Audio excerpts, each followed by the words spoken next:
grab a piece of paper and a pen or pencil. And because we're going to talk about ways that we can create a Hygge home, and we'll talk about what Hygge is, but we'll also, the first few items that we're going to talk about out of the 10 ways to create a Hygge home, the first eight are physical things that we can do. And then the last two are attitudes that, like, things that we can, that don't require us to physically change things in our home or add physical things, but things that we can like do with our kids to create an atmosphere of Hygge. So let's go ahead and talk about, like, what is Hygge? Any ideas how to define Hygge? Love to hear what you have to say. What do you think Hygge is? And most of you, maybe you've heard of Hygge, maybe you haven't. It's a Danish practice. Hygge is the Danish practice of cozy, meaningful living, something that fits beautifully into family life and homeschooling rhythms. Yes, I love it. It's Finnish, cozy home. The Finnish do it. The Danish do it. It's a very Scandinavian thing. And I've read several books on Hygge. Last March, I kind of went down a Hygge rabbit hole and started reading like all these books and, watching YouTube videos on it. And I really loved these ideas. And actually, I guess I started before last March. It was probably about a year and a half ago that I started like, oh, I want this kind of a home. And for the Danish, they particularly are interested in like it being an attitude, and they view it culturally. I'm using the work of Make Viking. Sorry. I've pulled some of the ideas from his book, some of the ideas from Joyful, and then other ideas that I've gotten and collected over time. But one of the things that he says, and I love this, I thought it was beautiful. He says, Hygge is the art of creating a nice atmosphere. It's about being with people we love, a feeling that we're safe, that we are shielded from the world, and can allow ourselves to let our guard down. You may be having an endless conversation about the small or big things in life, or just being comfortable in each other's silent company, or you may just simply be by yourself enjoying a cup of tea. It's the feeling of home. In other words, Hygge is about how we turn our house into a home, into a place where we find comfort and connection. Designing your Hygge home is to imagine which activities can take place here that will have a positive impact on your well-being, and then shaping your living space to make that happen. And so we're going to be talking about the living space first, and then we'll be talking about activities.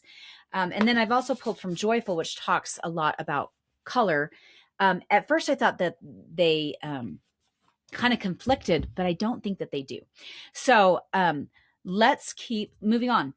The first question I want to ask ourselves is, how does my home currently feel? Is there a lot of chaos? Is there contention? Is it cluttered? I keep wanting to be a minimalist, but the truth is, I have a lot of clutter in my house that I'm perpetually trying to get rid of. And my house, if you were to see my upstairs, I'm in my basement under the stairs. This is my new podcast studio. It is literally a Harry Potter podcast studio. It's under the stairs in the basement because my husband was driving me nuts in our shared office. So I moved down like while he was gone and out of town a few months ago. I completely emptied this closet, repainted it, got a desk that fit in here that I got free off off Facebook Marketplace, repainted that, and then painted it exactly how I wanted. And so my podcast studio does not reflect the rest of my home, because if you were to go upstairs right now and see in my kitchen, it is a disaster. Some clutter, yes, wanting to be more of a minimalist. That's me. I'm perpetually trying to be more of a minimalist. But when you have a lot of kids, it's really hard. So it's possible, but we're not there. But I'll just show you, this is my current office space. I even have pictures up there. We're about to put up a barn. My husband's about to put up a barn door right there, so I have a little bit more privacy. And today, without a door, you might hear my kids coming down the stairs and coming to talk to me, although I told them not to. I said, stay upstairs for just a little bit. And they're old enough that they should be able to. Okay. So how does my home feel? The question is, does my home invite people to exhale? Like when people come to your home, do they feel a beautiful spirit there? Does it invite people when they get to your house? Is it like, I can't say my home has always been that way, because it absolutely has not. It hasn't. There's been early times in my marriage and with our younger kids that it felt the opposite of exhaling. Now it feels more like exhaling, minus the clutter and the dishes that need to be done currently that Katie is working on. But I feel like we're getting more to a place where people want to come here and be here. Oops, I went backwards. Okay, so how does my home feel? Do I prioritize comfort over perfection? Do I choose lived in over a showroom? And have I been able to let go of pressure to keep everything spotless? So the first piece of Hygge is, how does my home feel? Now, last night I was at the mall. I was actually had to park at the mall, and I was going somewhere else, but there wasn't parking where I needed to go. So I parked at the mall and I walked through it, and I went through Restoration Hardware, and it was like the absolute dream, right, for a living room. But as I looked at it, I'm like, the reality is, with as many kids as I have at home, and a full family, and people are in and out, and friends are over all the time, and the neighbors are over all the time, which I love. My home is not always spotless, and it does not look like a showroom, and that's really not, it's not realistic. But we see Instagram pictures of like people's perfect homes, and then we compare ourselves, and then we feel bad about ourselves. But those are Instagram pictures. That's not reality. And we have to keep that in mind. So a Hygge home feels safe, welcoming, and unhurried, which is sometimes, as homeschool moms, is hard to not be hurried. Like, we get that temptation. So the first question that I want you to ask yourselves, write it down, and then share. And we're going to give a few minutes to do this. I'll give 3 minutes to write. How does my home feel right now? Like, I want to hear like the good, like I'm nailing it, right, with these few things, and the areas that you're like, ugh, these pieces don't feel great, right? So we've got to give ourselves credit for when we're doing good, and then what are some areas of improvement. So with that, I'm going to give actually 2 minutes to write down, how does your home feel right now? Good and areas of improvement. So let's go ahead and get started. I'm going to turn on some music while we do this. Okay, let's hear. Okay, so we have Tanya. Yesterday I had a homeschool Christmas party, and somebody mentioned it looked like a cottage in the woods. Oh my gosh, my dream. That made me super happy. I am new elaborate decorator, and by no means do I feel like my own home feeling homey, but days that I don't have friends here, I have piles that are here and there and everywhere. I love it. Yeah, true. That's me too. I'm not an elaborate decorator. My home feeling homey. I got it. I got you, Tanya. Anybody else want to share? How are you doing? Like, what parts are you doing good, and other parts might you need improving on? What do you think? Just give another second to type. All right, we're going to move on. Okay, second thing we can look at is textures. So again, I want to give some practical things, and then we're going to talk about like practical things with the atmosphere, and then we're going to talk about activity type things. So textures. Think of it like when we're creating that cozy cottage feeling, like Tanya, you've achieved the cottage in the woods. We want to think of warmth that we can touch. So knit or wool blankets, think cozy. Maybe they're not wool. Maybe they're the furry ones that you get at Costco for $10 at Christmas time, which is my kid's favorite blanket. Linen or cotton throws, cushions and floor pillows, natural materials, wicker, wood, leather, stone, where possible, like where we have like natural and less synthetic. as much as possible. Now, I went to the Wild and Free conference, and y'all, I think I was the only person, my sister and I were the only people not wearing linen. And I was like, well, I've got my Costco acrylic sweater that I got for $16. It's not natural, but it was still cozy, right?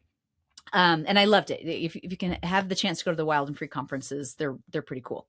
But like cushions and floor pillows and my husband hates toss pillows, but for me, they create an atmosphere of coziness.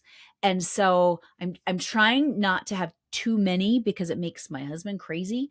But at the same time, the first thing that my kids do when they go into the family room is take the pillows off the couch and then lay on the floor with the pillows, right? They love them. And we have a basket of blankets, which once I learned more about Hygge, I got a big basket and put blankets in it.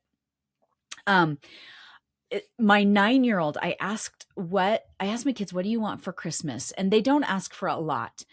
But my 9-year-old, I asked her again last night because I'm kind of at a loss what to get her. And she said, Mom, I already told you, I want a nook where I can sit and read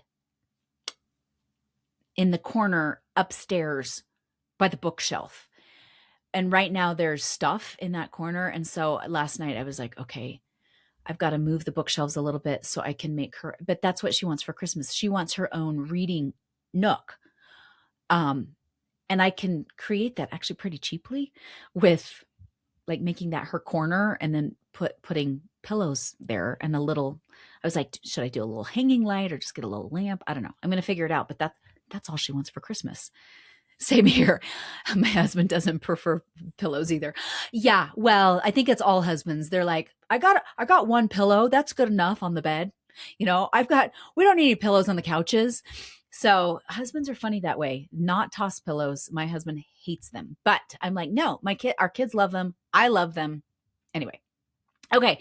So layering creates a visual calm and physical comfort, I learned, which is kind of cool. So if we have pillows and then some blankets, that creates calm and comfort. Okay. 3, gentle lighting. Now, y'all, lighting matters to me. I was a theater major. I was in tech theater. I did costume design, but I had to take all the lighting classes, and lighting has an effect on our brains. I've been recently reading the effects of LED lights, even when they're warm, that they're not necessarily the best. I don't know. I have to do more research on that to find out if that's true. But I found that, like, do you prefer like the bright, sterile white lights in your homes, or do you find that like the warmer more yellow lights are more preferable, the more sunlight type lights? What lighting, how does the lighting affect you? Have you ever noticed that? Like, what bulbs should you get? And usually the bulbs cost about the same amount.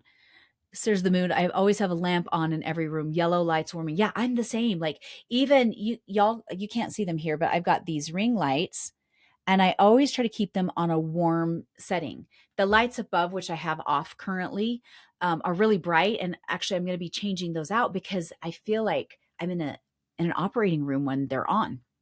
So gentle lighting. Lighting is everything. Big lights aren't allowed. We are blessed to live with large windows and we use only lamps. Oh, Jasmine, I love that. Yeah, Tanya, it sets the mood. I think that warm lighting and natural windows and natural light affects our moods. So we want to, as much as possible, lamps instead of overhead lights, warm bulbs, candles, real or flame. I've got a candle going right there. You can see it. Warm bulbs, candles, real or flameless for kids. Y'all, I was so excited. I got rid of my flameless candles last year.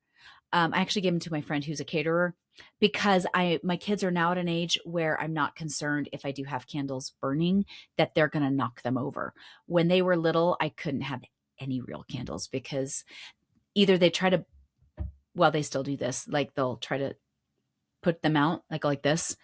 And they fight over who gets to blow them out still, even though I've got teenagers. But they do love when the candles are lit. String of lights in reading. You can't see this, but there's a string of lights under there.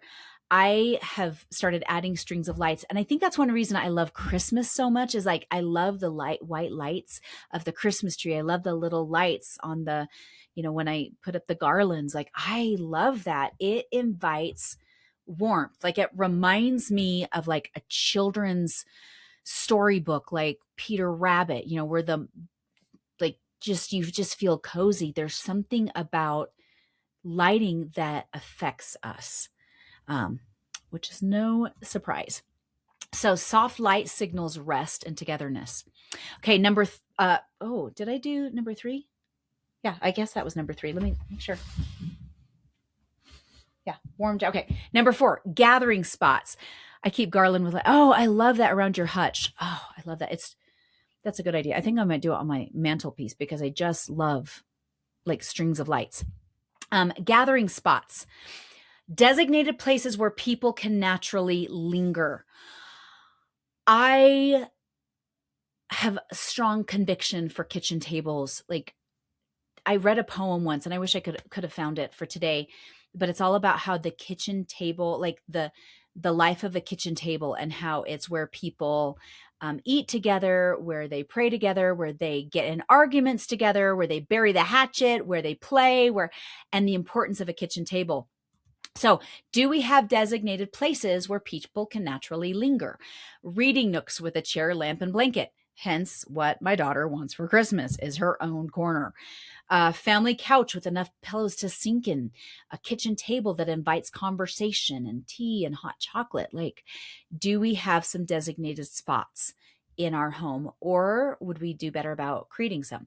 Now, if you're in a home, you probably have a living room, right? You probably have a kitchen table. If you don't, even if you got a card table, because we stayed in an Airbnb and they didn't have a kitchen table. They just literally had a bar. And I wanted to get like a card table because it felt so awkward, all 6 of us sitting there at the bar. And I'm like, I miss having a kitchen table where we're surrounded. So that's the 4th principle is it thrives where people can gather, not where they rush through life. And it's those places that life really happens. It's at the kitchen table. It's on the couches. It's in the living room as we're reading aloud together. That's where real, like the stuff that we sink our teeth into, that's where it happens. Okay. Number 5, simple, meaningful decor. Okay. So like I showed at the beginning, I'm so excited. I painted this myself. Now, granted, it is a little extreme in that I painted flowers on the wall because I wanted them so much. And I love splashes of color. But we want to choose items that tell your family's story. Now, this picture, this is in public domain. This is a shortening winter's day. I have this above my piano. I got this one year for Christmas. My grandpa was a sheep farmer, and my mom and dad had this picture. It went to my sister when they passed away, but they had it in their home and in their living spaces up until their passing this year.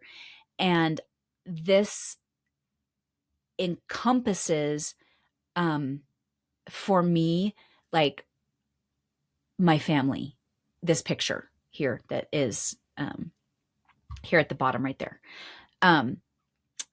And so I used to my home used to look like Hobby Lobby vomited all over it. And I had like all Hobby Lobby decor. Now, I'm not against Hobby Lobby decor, and we still do have some Hobby Lobby decor, but I wanted to be more intentional about how I decorate. So now I put up some kids' art pictures. I've put up pictures that mean something to me, family pictures.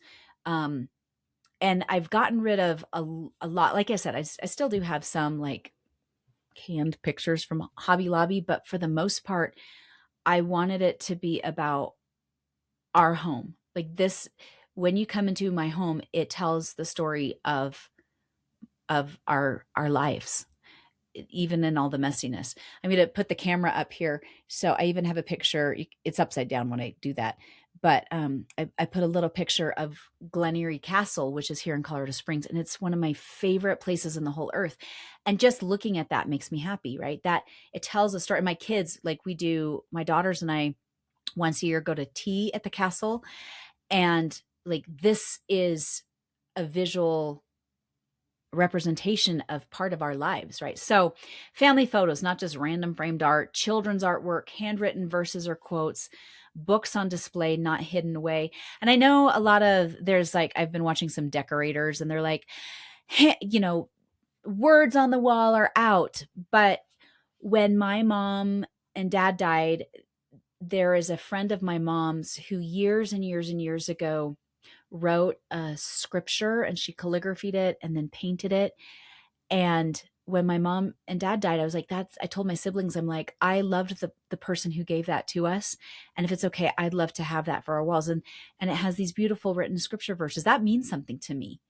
And it's hanging in my living room now. So like, do the items in our home tell the story of our family? That's the question we want to ask ourselves. We want to avoid clutter, but don't sterilize the space, right? It doesn't have to look like Restoration Hardware or Pottery Barn. As a matter of fact, it's better if it probably doesn't. Okay, number 6, bring nature indoors. I love this one. Ever since moving to Colorado, 20 years ago, I love pine cones. I have learned that nature grounds the home. I've got a pine cone right there, if you can see it from my backyard. Nature grounds the home. Do we have houseplants? Okay, I don't have very many houseplants because I kill all plants. So I do have some fake plants. I do have one plant that I've been able to keep alive, which is a miracle. But do we have a few houseplants here and there, even fake ones? Branches, pine cones, dried flowers, natural colors with creams and soft greens and browns. Those help to ground our spaces and ground our homes. Actually, I have 3 baskets of pine cones because, like I said, I really love pine cones a lot, and I have so many in my yard. Okay, nature adds life without adding noise. So if you're like, if your child brings in a branch and they're like, this is beautiful, display it for a little while. You don't have to display it forever, but you could display it for a little while and it means something to them. Oops. Okay. 7, keep the palate calm. Okay. So I have a couple of things to say about this. We want to choose soothing colors. My husband and I's first year of marriage, we're hitting our 20-year anniversary in a few weeks. And when we got married, he already had a house. And I kid you not, the kitchen was mustard yellow and the dining room and living room were deep, deep, deep red from floor to ceiling. And I didn't realize how much anxiety that much color, like color in the book Joyful, she talks about how we need color in our lives. Like we need color on our walls and things like that, and our toss pillows. Like we do better with color. Children do better with color, but at the same time, too much color, like too much saturated color, is really, really overwhelming. So this is the area of my house where I have a lot of color, is this wall, actually, because I really love color. You can't see this, but my desk I painted bright green, and I love color. But what we can do is on the walls, if we can choose soothing colors, warm whites, taupes, beige, soft gray, not too much gray, because they did find that causes some amount of depression if there's too much gray in the house. Muted blues, sage greens, and then splashes of color here and there. So we don't have to look like my original house when we got married looked like, where it looked like condiments vomited all over our walls. Literally, the walls were deep red, floor to ceiling, the entire room. But having splashes of color is really good for our mental state. But then everything else pretty muted. We don't want to kill all color, because I feel like I love Joanna Gaines, but I feel like that it seemed to erase all color. And I feel like she's bringing color back, which is good, because we need the color emotionally and mentally and all that stuff. We just don't need it all over the walls. We don't need to have 10 walls that are like deep red. Okay, so avoid large quantities of overjarring or bright colors in the main living areas. Splashes of color are perfect. toss pillows, blankets, things like that. But then everything else, if it's pretty muted, that is good for our psyche. Okay, so reflection number 2, just a couple minutes. What are some things I can do to create a cozier physical space in my home? Let's just take a couple minutes to think about what you'd like to change, or if everything's good, I'd love to hear like, oh, I am nailing these things. Love to hear it. I'll put just a minute and a half for you to write. Minute and a half, 2 minutes. Here we go. Okay. How are you doing with reflection 2? What are you succeeding in? What are you like, I'm nailing this? And what areas are like, I could probably work on this. Let's hear what you have to say. Let's give you a little bit of time to type that in. I know you're nailing some things. There we are. I'm an aspiring minimalist. So cozy is hard right now. Jasmine, I feel you. I feel you. So what are some things, okay, even with your minimalism, right? What are some things that you can do to add a little bit of, maybe not, you don't have to do all of the things, but like, could you already got lamps. Some of you have mentioned you already have lamps. Declutter and possibly repaint kitchen. It's not mustard yellow, but it's in the region of it. I feel you. Yeah. Repaint the kitchen. And sometimes, like, for those that are like, listen, I'm on a budget right now, it might be as simple as toss pillows, or like, I need to get some more blankets at home. Like, we don't have very many. I'm nailing the natural materials. Oh, you're nailing the natural materials like the blankets. Woohoo! Way to go. Okay. 8, make room for ritual. Now we're going to talk about just the last few things that we can do. Hygge is lived through habits. Are we taking time for things that cause us slowing down? Such as having a morning tea or coffee or hot chocolate. Reading, are we taking time to read aloud on the couch? Or in my case, my kids love to come into my bedroom and we all cozy up under this big fluffy Costco fur blanket that I got 2 years ago. That's become the favorite blanket in the house, but it can't leave my room. And that's where my kids love to read aloud. Have you ever thought about doing like candles at dinner time and like softening the lights? That always changes the ambiance in a house really fast. Christmas time, Christmas Eve. I've mentioned this in past podcasts and workshops before, but we do a raclette, which is like it's a French grill and fondue, and you melt the cheese under the grill, and we sit around and we always turn the lights way down, and then I have candles around, and my kids love that. But we can incorporate that into our house more than just Christmas time. You know what I mean? Oh yeah, it's super fun tradition, and I don't have to cook anything except for potatoes. But I do, like, I just I get a couple steaks and cut them into pieces. And then I get a chicken breast and I cut it into pieces. And then we do, I'll cook some mushrooms and then we cut up vegetables and they cook that. Anyway, all I have to do is cut things up, and then cleanup is really easy because I do it on like little cheap plastic plates. Anyway, it's been great. Highly, highly suggest a raclette for Christmas Eve so you don't have to cook a lot.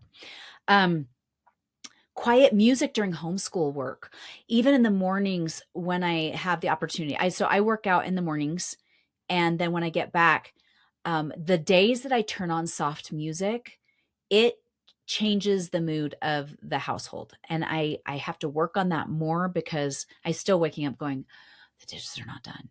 And I have to remind myself to collect my kids and be like, children, I love you. I'm glad to see you. Now get the dishes done. But quiet music, when I put it on in the mornings for my kids, it changes the mood in the mornings, which is kind of great. But I have to remember to do it. Or during homeschooling, when they're doing whatever work that they're working on. Okay, repeated moments create emotional safety for kids, so that we want to do that. Number 9, prioritize presence over productivity. And productivity, oh, I love that. You play quiet music from YouTube on TV. It's also a great mood setter, like you're saying. Yes, it's so good. I love that you use a YouTube channel. Prioritize presence over productivity. And I'm guilty. I've had to work on being present with my kids and with my husband because I get lost in my thoughts. And then my kids will say my name and, they'll be like, Mom, Mom, Mom, Mom, Janae. And inevitably I'm like, don't call me by my first name. But I don't listen to lots of thoughts. I do like, because as moms, we are always going. And so we have to make efforts to be present. A Hygge home allows for slowing. Oops, I spelled that wrong. Slowing down. That includes fewer schedules on the wall, fewer electronics in common spaces. I don't like my kids to have electronics in their bedroom. So like we don't have electronics in their bedrooms, more unstructured time together. And about electronics in bedrooms, I have a friend years ago. Her kids are the ages of my older kids. So my older kids are 27 and 24. And when we never have allowed electronics in the bedrooms ever. And it was with my older kids that I learned don't give your kids smartphones. Anyway, because we had to take them away. Learned the hard way. But I had a friend who was like, oh my gosh, I don't know what to do to discipline my kids. They don't ever listen to me. And this is years and years and years ago. And I said, well, just send them to their rooms. If they're not listening, just have a break from them. And she's like, yeah, but like, that's where they want to go. And I'm like, why? Why would they want to go there? And she's like, I mean, that's where their TVs are. And that's where their video games are. And that's where their all of the things, their computer, everything, all the electronics were in the kids' bedrooms. I'm like, well, that's an easy fix. Take them out of their bedrooms and then they won't want to go there. And then you could send them there. You could also put restraints on how many electronics that they use, which ended up later on presenting a big problem for her because of screen addictions and whatnot. Anyway, so we need to slow down. It's okay if our days feel unproductive sometimes and we can feel connected. Like it's better. Connection and relationship wins out every time. Now, there is a YouTuber that is a homeschooling YouTuber who I will not say who it is, who is all about like, they need to be going and doing and your schedule needs to be da, da, da, da. And maybe it's because I came out of the public school system and maybe it's because I've dealt with older kids that I passionately disagree. Like there has got to be unproductive time. There has got to be time that we feel connected. Now, I'm not saying that our kids should be lazy all the time and doing nothing, but I think more often than not, we forget the need for relationship and connecting with each other. But again, that's where that's the stuff that we sink our teeth into. That's the stuff that our kids remember, when they're older and gray, they remember the connected moments. They remember when we're playing board games together. They remember eating together. Those rituals add up over time and they matter to the kids. So it's okay to not always be productive. And that's hard in a society where we base our self-worth on how much we get done. And maybe I'm just that way, but like that's been something I've had to overcome, is this idea that I need to always be busy and busy equals self-worth. When in actuality, it oftentimes just being busy robs joy. So it's okay to be connected, but unproductive at times. There, I'm getting off my soapbox about that. Okay, so I love this artist. For those that watch this later, I put this website up so you can look her up and look at some of her pictures because there are because of copyright. For those that are live, I want you to look at her artwork. What do you notice? Like I love her art. What feelings does this evoke for you? And maybe you don't like her art, which is totally cool if you don't. But what are some of the feelings that this picture evokes for you? By the way, this mom is totally unproductive.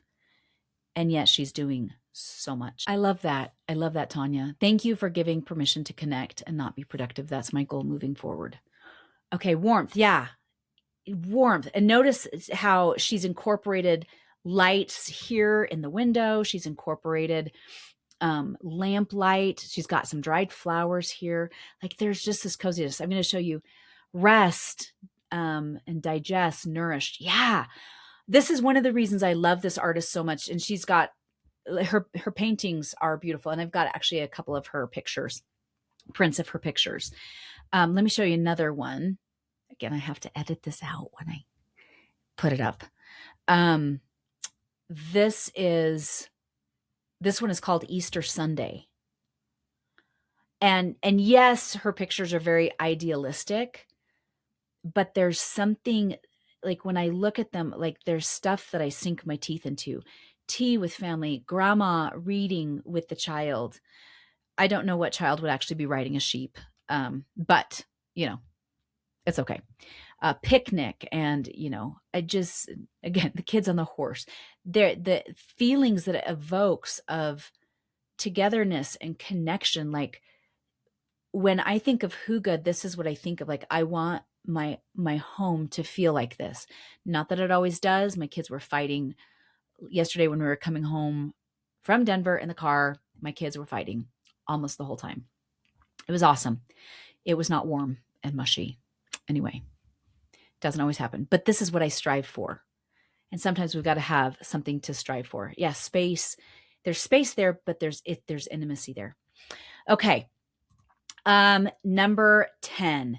And before we end today, don't let me forget about the giveaway today, because I've got a treat that I'm giving away that I'm excited about that I will send to somebody. And number 10 is whoops, here we go. Let it reflect your season of life. Okay, y'all.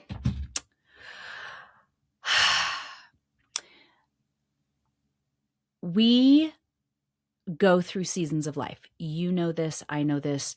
When I was a young mom, it was really hard for me to see the forest from the trees.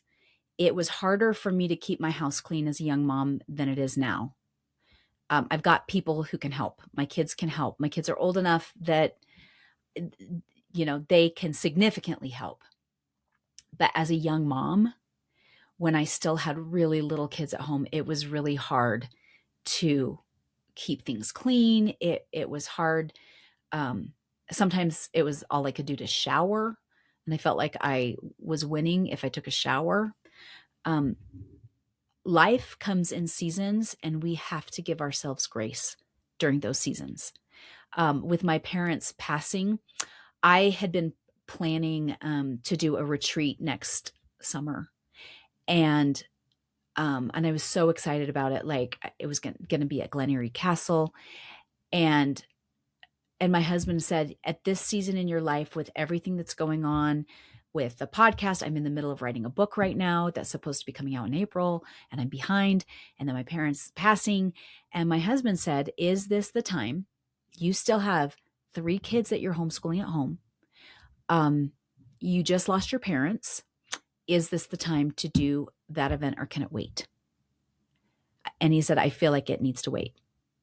And I was kind of mad at him. I'm like, no, I really wanted to do this. But then I had to think about it. I'm like, I am still in the grieving process. And I realized this is a season of life that I have to mentally get through. We have our seasons, and we have to give grace for those seasons. Whatever season you're in, give yourself grace. Okay. So, cozy chaos over minimalism, especially if you have little children. Grace for messes at times. Homes built for belonging, not for impressing. It's so tempting to look at Instagram and compare ourselves. I have a friend who is an Instagram influencer, and her house looks spotless on Instagram, but I've been to her house in person, and It's a mess. It was a mess when I went. Anyway, it was a mess. And she's like, and somebody posted on Instagram, they're like, your house is always clean. And she's like, no, it's clean for picture. And she wrote this. She said, it's clean for pictures. Let me show you the rest of the house. It's clean for pictures because it's Instagram, but Instagram is not real life. And even though everything else she posts is absolutely authentic and raw and real, her house gets messy at times. I know, I've seen it messy. And so the reality is what we see on Instagram is not always completely truthful or accurate. Okay. So are we creating spaces for belonging, for gathering, for our kids feeling like they're needed and loved, which sometimes is hard, but we can do that. Your home doesn't have to be quiet to be calm. So keep that in mind. All right. Reflection number 3, and then I've got a giveaway. So what is one area you can invite a Hygge attitude into your home, or what's one thing that you're doing well and one thing that you want to improve on when it comes to, is it presence? Are there more things that you can do to be intentional? Or have you overbooked yourselves? Like, I want to hear what you have to say. I'll just give a minute here for you to write and then share what you think. Okay. So we have replace the ugly space taker-uppers with open-ended items that have been forgotten about. Oh, I love that. Yeah, get rid of what you don't want to put things that matter to you there. Office decluttered so it doesn't affect my mood negatively. Amen. That's what I did with my husband and I moved myself out of our office. Now it's his office. Finding ways to connect with the tweens. They still want our time, by the way. Teens still want our time. When I first came out of the school system, it took time to start to make connection with the teens.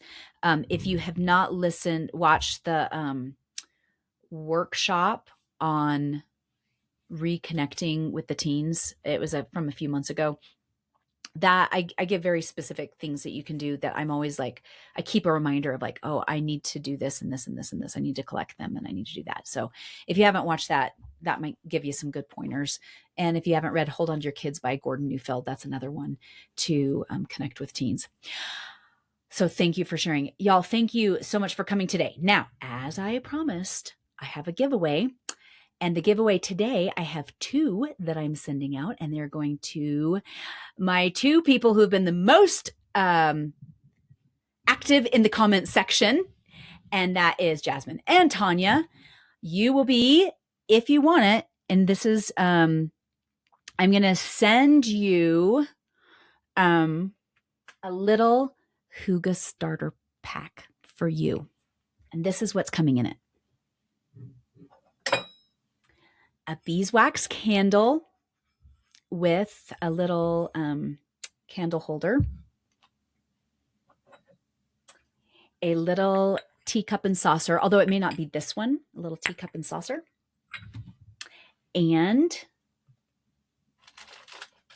a little herbal Colorado blend of tea. So this will be coming in the mail for you. And so if you want to get those items and get that little Hygge starter pack, and as a thank you for being so active in the chat, send me your home address. February is overcoming the winter end of year homeschooling blues. You will find, if this is your first year homeschooling, you may find that come February, suddenly you start to panic and you're like, I have no motivation. I don't think I've done anything with the kids. I've done nothing that I've planned on, and everything is awful. And I'm depressed and all the things. Don't worry. We're going to talk about that, how to overcome those, because it's just a phase, and it has to do a little bit with it being winter and it being in the middle of the year and all that stuff. But we're going to talk about things that we can do as moms to overcome those end of year homeschooling blues that hit every February for almost every homeschooling family I've ever met. So no, you won't be alone. in that. So that's February's. Again, January, we're not doing one. Y'all, thank you so much for coming on and spending the morning with me.